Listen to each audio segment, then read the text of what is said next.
আসসালামু আলাইকুম রহমতুল্লাহি বারাকাতুহু। বন্ধুরা সবাই কেমন আছেন?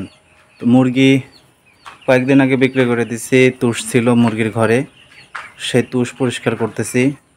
পরিষ্কার করা হয়ে গেছে আর দুই গাদি আছে।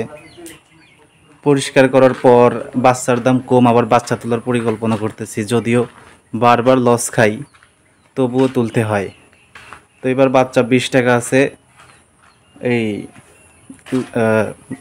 বাচ্চা কম দামে তুললে খরচ কম পড়ে, তো একটা লাভ হওয়ার সম্ভাবনা থাকে, কিন্তু প্রতিবারই সম্ভাবনা থেকে আমরা লস খেয়ে যাই। কিছু করার নাই, আবার তুলতে হবে, আবার লস খেতে হবে, আবার গ্যাপে গ্যাপে লাভ হয়ে গেলে সেটাই লাভ। মুরগি বিক্রি করার পরেই 5টা মুরগি রেখে দিছি খাওয়ার জন্য। আরও কয়েকদিন খাবার খাওয়া যখন একটু ওজন হবে তখন খাইলে ভালো টেস্ট পাওয়া যাবে, তাই এই 5টা মুরগি রেখে দিছি যে প্রতি আর কয়েকদিন পরে রান্না করে খাবো। মুরগি বিক্রি করার পরেই 5টা মুরগি রেখে দিছি খাওয়ার জন্য।